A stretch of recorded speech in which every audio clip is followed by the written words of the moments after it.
So this is a differential equation in which the solution is going to be really hard to come by if we use elementary techniques. It is a first order linear differential equation, but as you would find out as you go through the paces, that the integral you have to compute is just not really doable.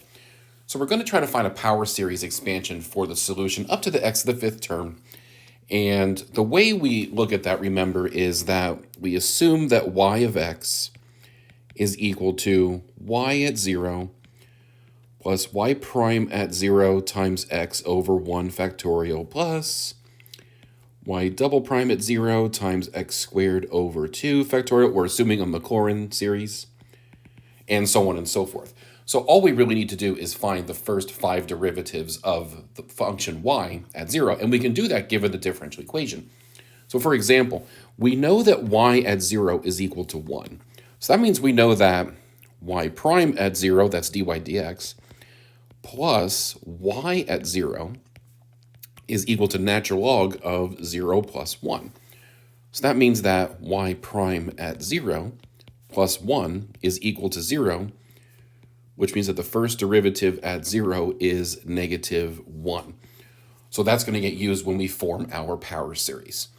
So in order to go further, what I'm going to do, I am going to isolate the derivative term because we are going to, it'll be a better way to directly find the values of the derivatives rather than having to add or subtract something to both sides all the time.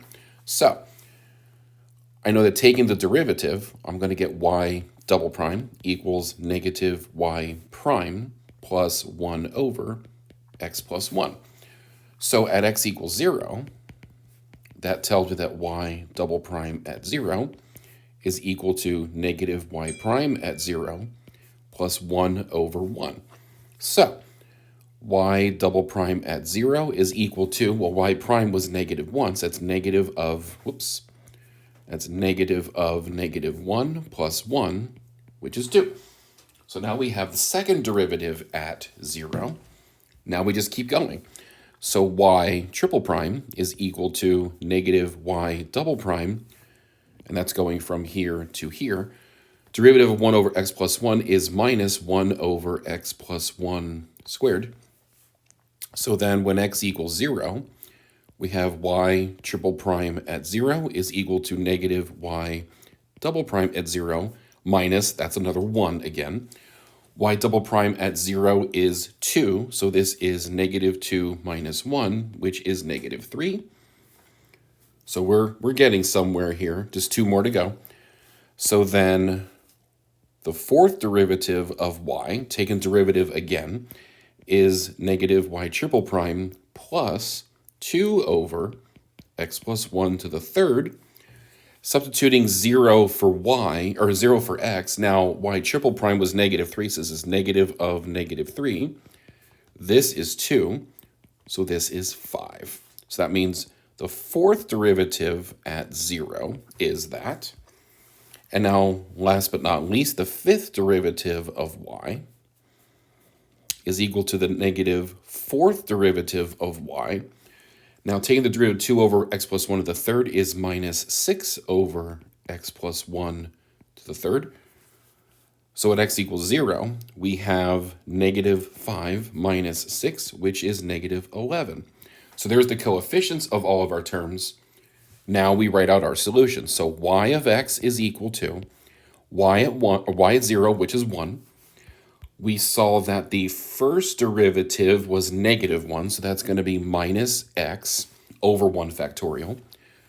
The second derivative is 2. This is plus 2x squared over 2 factorial. We'll clean that up in a moment.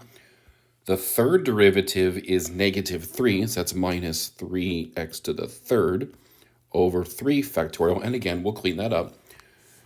The fourth derivative is 5, so this is 5x to the fourth over 4 factorial, and then minus 11x to the fifth over 5 factorial. And of course, there's many more terms, but we're only writing out up to the fifth degree term. So the simplest form of this is 1 minus x plus x squared minus 1/2 x to the third, because 3 factorial is 6. 4 factorial is 24, so that's 5/24 x to the fourth minus 11 over 120 x to the fifth.